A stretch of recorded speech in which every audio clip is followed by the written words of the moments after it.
Hello and welcome to the Devoted Outdoorsman's podcast. The weekend is finally here. I hope you guys are ready for today's podcast. We're going to do something a little bit different today. We have a company that we're going to talk to. It's Ambush Lure Company. With that being said, I have a little bit of a twist. So from time to time, you will see my friend Josh on YouTube videos, or you might hear him on the podcast. So today I kind of wanted just to introduce him to the podcast. He's going to come on, he's going to talk a little bit about his first archery kill this year in 2017, and he's going to talk about a little bit of how he got hooked on the outdoors. And then from there we'll go into the interview that I have with Trenton Southards of Ambush Lure Company. Alright, Devoted Nation, I would like to introduce Joshua Paus to the podcast. Here we go, Josh. All right, yeah. So ever since a young age, getting outside and just hanging out in the woods and being outside was one of my favorite things to do. And, transitioning from riding four-wheelers to just walking around and trying to see what you can see critter-wise to plants and trying to understand it was really addicting to me. And eventually, I ran into you and you took me hunting the first time, and, I ended up not getting to harvest anything, but got to see a whole lot that I had never seen before. And it was definitely an eye-opening experience getting to just see nature and how it works. It was probably one of the most, what's the word I want to look for? Probably one of the most drawing things I've ever done. I was addicted immediately. Wanted to be back out there all the time. Wanted just to see them, just to learn them about their habits, the way they live, what they do. Going from there, started learning more about hunting and, tactics and things to do and things not to do. Ran across bow hunting.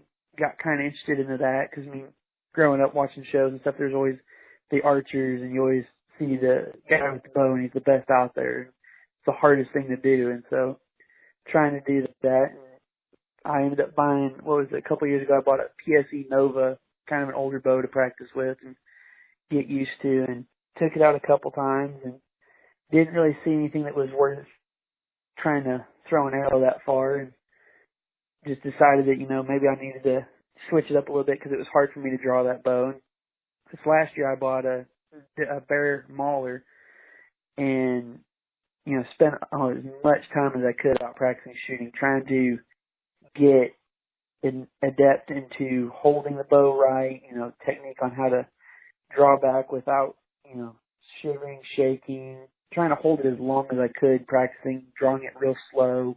And it ended up paying off later this year. We went out to, we went out some public land just one day after work, just trying to get out there and get some time in the outdoors. Hotter than heck, but walked in as far as we could and set up on a little pinch point. Sat there, didn't see anything, didn't really hear anything, a few birds every now and then. I want to stop you right there for 1 second. I want to talk about how the original plan was to cross this creek, but there was a ridiculous amount of rain the week before, and this creek was unpassable. There's no way to get across unless you had a boat or of some type. So when we first got out there, we walked, a quarter mile, maybe every a half bit, mile. quarter to half, every bit. Through some thick, nasty stuff. And like you said, it was hot. It was probably 70 degrees out. And we got there, and I was just like, well, I have no idea other than this one spot that I scouted in July with my father. I scouted this spot, and I was like, man, that's going to be a good spot for later on in the year. So I was like, all right, we'll just go over there. So we'd never really hunted this spot before. We kind of just run and gun set up that night on the spot that Joshua ended up hunting. So I'll let you go back to the story. I just wanted to let everybody know what was kind of going on there. Yeah, like you said, we walked in initially about like a quarter to half a mile and, got up to the creek, and it was just, there was water everywhere the whole way in, trying to figure out where we were going to cross to get where we wanted to go. And eventually, like you said, we just decided to turn around and go a different route. Ended up walking, couldn't find a good spot, and we went to that pinch point and got set up, and, we were sitting there, and, like we said, hours went by, and finally it was like, we're not going to see anything, should we get down? What are we going to do? And all of a sudden I'll look up, and not even 15 yards in front of me, the doe just staring right at me. And so all of a sudden my adrenaline's flying, and I'm sitting there trying not to move because I had just a short sleeve camo shirt on, my camo pants. Didn't even have my hat. I was just in a hurry to get out there. And so I'm sitting there thinking, okay, she sees me. She's gonna bust me. Well, she just sits there staring, and all of a sudden I see movement behind her a good distance, probably about 20 yards to my right in distance, and probably another 40 yards behind her is another doe. And I'm like, okay, well, there's a group of them coming in. Okay.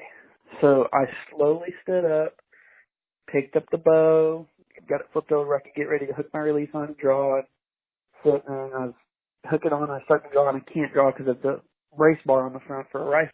So I had to get the bow up and over that a little bit more. So as I did that, I got up and I looked, and now the deer are, instead of being where they were, they're about 15 yards to my left. I see the front doe, and then I see a second deer, which I'm thinking is this third the deer I saw in the back, and then there's another deer behind there. Well, I get excited. I'm like, all right. So I get it drawn back. I'm like, all right. I'm lined up. I've got the perfect quartering away shot, and all of a sudden, right as I release the arrow, the doe in the back blows. All of a sudden, she turns around, takes off running. The front doe runs forward. My arrow smacks the second deer. It hops above this little bush where its head was, and I realized it's a little buck. I was disappointed initially. I was excited at the same time. I didn't really know where my emotions and my feelings were at that point because I was excited. It was my first bow shot, but at the same time, I didn't want to harvest a little buck. But he turned around, he took off the same way the back doe did with the arrow in it. And I didn't see a whole lot of blood pumping, so I'm thinking maybe I made a bad shot. I don't know what's going on. I tried to watch him as long as he could as he ran, and then he got out of my sight. And then all of a sudden I noticed the doe in the front had come back about another 20 yards past where they were initially when I shot. And she looked at me, blew, and then she jumped in the river. And then as I'm sitting there trying to, calm down and comprehend what I just saw, what I witnessed and everything, try to make sense of it, I hear this smack behind me, and I hear a huge splash, and come to find out you said you'd shot a hog. So it was an emotional moment for me because I'm sitting there trying to think, what do I do now? I've never been in a situation like this. So I ended up getting down, and I started looking for blood. It was getting close to dark, so I was like, I need to start finding something quick because I'm not the best at tracking blood. So I got down, and, you came over, what was that, maybe 20 minutes later. We started looking. We walked probably 40 yards. We lost blood. And then we walked back and tracked his little hair off of where we went. We found some more blood. And then lost it again, had to go back a little bit, kind of just back and forth working it, trying to figure out where we were going. And we ended up making it, what was that, like 150 yards from where I had shot. And we found the arrow laying on the ground just covered in blood. So I was excited to find my arrow back, but I was disappointed we didn't find the deer. And then right about that time, we heard a crash kind of running around over off our right. And so froze, thinking, great, we just jumped my deer. Here he goes. He's gone. We're going to be out here all night. And we ended up walking another probably 25 yards further, and you had turned with your flashlight just right and caught the white of his belly laying there. And so my excitement came back, and we ended up getting lucky, because we caught a little mowed down area right there, so it wasn't dragging through super tall grass. But just the feeling of getting to be out there with a bow and, harvest them and, going through all the work and the preparation, seeing how all of that went into making this one moment happen. It was just real rewarding for it. Awesome experience. And like Josh was saying, right, probably 10 to 15 minutes after he had shot this deer, not really knowing, being a new hunter and everything, he didn't really know exactly what to do. So he was texting me. So I'm in my stand, probably 200 yards away down the creek. And I'm in my stand, probably 20 feet up. I'm texting on my phone, texting Josh. I'm stoked for him because he just shot his first deer with a bow. I'm super stoked. And then all of a sudden I hear something coming from behind me, and I know there's not really anything behind me other than the creek. So I'm like, okay, I kind of turn around, and as I turn around, I see a hog come up the bank of the creek. So I get my bow ready and everything. He kind of cruising down through there, and he just catches me move, and he stops. And when he stopped, there was a couple limbs in the way, but I just settled it on him, and I pulled the trigger. And I heard it snap. I hit him. He squealed a little bit. He took off running, made this big circle with my Luminoc actually hanging out of him. Like, I can see it. He makes this big circle, goes down in the creek, and I thought he swam across the creek. But later on, we found out that me and Josh, when we were tracking his deer, we were hearing all these sounds. We were hearing stuff crashing through the water. We were hearing stuff falling, and we thought we kept jumping his deer. But the next day, I was in the same area, and I found the hog that I shot, and it just ended up within 75 to 100 yards of where Josh's deer actually ended up being. And you know, I was really doubtful when we weren't finding a lot of blood of Joshua's deer. You know, we were following it, and we were finding a little speck here, like Josh was saying, and we were going back and forth, and it's dark, and it's a creek river. It's like a river bottom type area. So, I mean, there's some grass and stuff going on down there, and just briars. It's pretty thick. So, you know, the smallest speck of blood is pretty hard to pick up in there. And we just kind of scanned the area back and forth. We kept finding a little speck here, and then a little bit more blood here. And then, like you said, you know, we kind of just ended up glancing up, and I caught the white of his belly, and I was just like, dude, there he is. And Josh was just, I mean, he was stoked. You could tell he was pumped to have shot his first deer. And I'm going to let it go back to Josh so he can talk a little bit about the retrieval back to the truck process. Yeah, I mean, it was, like you said, I was pumped. I was excited. You know, I got my first bow kill. You know, getting out and even getting the pictures with him, it was awesome.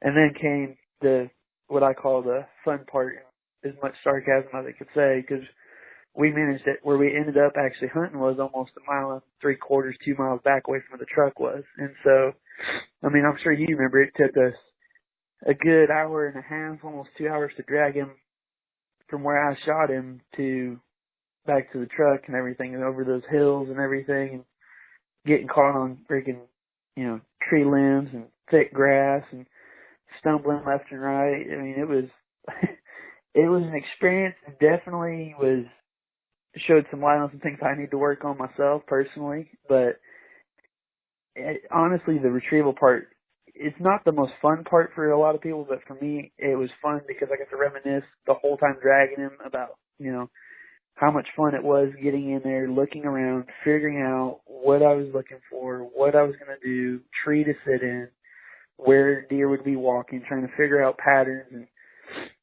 looking at signs and everything. And then, you know, just finally getting him back up to the truck and close enough and gutting him and getting him up in there and trying to hurry up and get home as fast as we could to skin him and get all the meat cleaned off and everything. Because like I said, you know, it was hot and we didn't want it to spoil, but it was definitely, out of all the hunts I've done, it's probably so far been my most rewarding hunt. What a crazy adventure me and Josh had that day. You know, it was full of ups and downs. From when we got there, you couldn't pass the creek, to getting in the stands, and you could tell that people had been running hog dogs out there, so we weren't really sure we were going to see anything. And then the last 30 minutes, that perfect time of the day when you just feel that the deer and the hogs and everything are going to be out moving, that's when it happened, the magical hour. So, with all that being said, we're going to move on to the interview I had with Trenton Southards of Ambush Lure Company. Trenton is going to start the interview off talking a little bit about how he got hooked on the outdoors, and then we'll start talking about Ambush Lure Company. Thank you, sir. So, at a real young age, so my parents, we would always go to Table Rock Lake here in Missouri. And I mean, we've got pictures of when I'm still in a wheelchair out on the boat with the family. And just so I've kind of been in the outdoors my entire life growing up, but, you know, we do fishing, hunting, camping, you name it. Kind of always grew up as a really competitive family. We did a lot of sports and stuff like that. So growing up, my brother and I've got one brother, he's actually 5 years older than me, we would turn anything we could into a competition. Catch the biggest bass, who can catch the biggest anything, who can catch the most. So it's just kind of a competitive side of us that makes everything so enjoyable. You win some, you lose some, but it's just out there having a good time and just being away from everything that you get in normal steps of life, all the drama and everything like that. Just give you kind of a chance to relax and just have some fun. Yeah, man, I think that has a lot to do with, like, how everyone gets introduced. It's just like a family member, or sometimes it's just like a friend or a family friend or whatever it is gets you out there and gets you hooked up with it. So, Ambush Lures, how did the company kind of come around? I guess it's been maybe 5, maybe even 7 years back, I did a little competitive fishing. I fished some of the FLW circuits, the BFL, things of that nature, and I had a couple of guys back at me, and one of them being Tightline UV. And so he kind of makes UV plastic, which I'll tell you about the UV later. But I kind of got in touch with him, and I told him, I said, man, your UV plastics, it's crazy how effective they are. Let's do that in kind of a tungsten jig. And he said, dude, I'm so busy that I don't have time for that. Well, I said, then I'm going to do it in a tungsten jig. So we kind of, from there, I just kind of started dilly-dallying around and designing some things and figuring stuff out and just kind of developed this. It's a tungsten jig, and it's arguably maybe the highest quality jig that you can get on the market today. So the UV, it kind of just makes it more of a reflective jig in the water, correct? Yeah, so what the UV technology, it's actually, it's not new anymore. It doesn't necessarily get as much press as I think it should.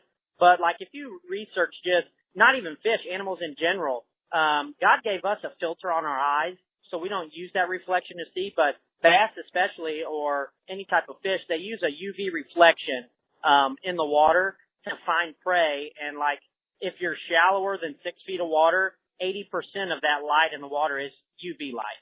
And anything deeper, it's 100%. That's literally all they use to be able to see prey. And so it's kind of a match the hatch kind of deal that no one ever really figured out. They always did scent and things of that nature, but this is really the big sight version of it. And all the big bait companies, the most successful colors you think about here, watermelon red, black and blue, they put a fleck, the little fleck sparkle in the bait. And that fleck kind of acts like a watch. If you think about a watch in sunlight and I shine it and reflect it into your eye, it kind of catches your attention. That's what that fleck does for fish underwater. It reflects, gets their attention, and they can come over and hone in on it. And then you got vibration and smell, things like that to help finish it off. Well, learn something new every day. So how did you kind of come up with the name for the company, Ambush? Well, so there used to be an old ambush lure. I think he called it ambush lures. But it's kind of, if you think about any predatory animal, how do they find their prey or eat their prey? It's always preying with an ambush. Bass sit behind logs, rocks, things of that nature, and then it's a real quick strike, bang. So it's always kind of like an ambush. I think you got a unique name going there, man. Like you said, it kind of connects itself into the bass fishing, and that's kind of what you're directing it towards, correct? They're bass jigs. I'm not going to say that other fish won't bite on them, but predominantly you're going to catch bass on them. Awesome. So do you still fish competitively? Not as often as I'd like, but every once in a while, if I get an invite or something, I'll jump out there and fish. Awesome. So you still got out on the water every now and then? Oh, yeah. We do a lot of fishing. Owning a fishing company gives you a good excuse to do some product testing. So that's always a good time. So, what are the products you have in your line? So basically, there's 3 different head styles, of the jigs. We've got a flipping head, which is kind of the Arky style. It's a stand-up jig. There's a swim jig, which is a slimmer profile, more of the swimming through cover, things of that nature. And then you've got a football head that you drag. And, each one of them come in 3 different sizes. And right now we've got 5 different colors that you can choose from. We kind of just pick the most effective colors, like your black and blues, your PBJs, and then like there's a green and chartreuse I call candy crawl. Basically, it's a tungsten jig. So that tungsten, it's an eco-friendly substance to the world, and it's a lot more dense than what typical lead is. There's a lot of guys that do jig pouring, jig sales, stuff like that, and a lot of them use lead, which you can get it real cheap. But the heads are, it's probably 3 times bigger than what a tungsten head is. So that tungsten head gives you a really small profile in the water and keeps you from hanging up and things of that nature. And then all of our jigs have a steel wire tied skirt on, tied by hand. So a lot of jig companies, they sell a rubber collar on there, and that slides up and down. It'll corrode if you don't use it for a month, and your skirt's falling apart. You won't have to worry about that with our stuff. It's all hand tied with a steel wire. And we've put these, we call them bone crusher hooks. These things are like crazy sharp. A lot of guys do that nail drag test with hooks on it, and they try to drag it across their nail, and it doesn't even drag. It just digs right in their nail. So we've got some crazy sharp hooks you can compare them with any hook on the market. and I'd argue to say that they're just as sharp. And then the UV technology just kind of sets it off. Awesome. So do you guys do all the manufacturing, or do you sublet that out? Or We do all of the UV here in. All of the tungsten pouring is done overseas. That's imported in, and then we do the UV here in Missouri. yeah, so most of it's done here in the U.S. That's pretty cool. What would you say would be the ideal situation to use one of your jigs, like when you're out on the water? So that's what's kind of cool about jig. Using a jig, you can use it year round, just changing your presentation. I mean, you've got your favorite times, like obviously in the spawn, during spawn time when you've got the big females up on the bank, and you can throw a big jig in there and make them mad. That's obviously, the most fun to catch the big girls like that. But even a lot of the big guys like Mike Iaconelli, he wrote a book. And in that book, he talks about a year-round bait to use, and he talks about using a jig. He says colder water, you can slow your presentation down, or depending what's going on, and make it a shad presentation instead of a crawdad presentation, or you can just, they're just so versatile is the thing with them. Would you say that it's directly more towards like a largemouth bass, or could you use them for other species of bass? Oh, you can definitely use them for other. A largemouth obviously is your bigger of bass when you're catching them. So predominantly you want to target the largemouth in tournaments. You'll catch spotted bass on them, even smallmouth if you get a small enough jig. What kind of areas would you say your jig would work best? Would you say it works better in like a cattail area, or like rocks, or? Well, going back to them being versatile, you can use them pretty much anywhere. Big target areas, obviously big brush piles, like places like Table Rock. You've got a lot of open water and some gravel, and then when you get like a brush pile that's something different than what's elsewhere, fish will target onto that. Bank changes are a big thing here in Missouri. You just find that one thing where it's going to be different, and that's where fish set up at. But if you're dragging like a big football jig, if you go out, on a point, you can drag that, find like gravel or even sometimes thick boulders. They'll hang around those thick boulders and drag a football jig through there and slam them.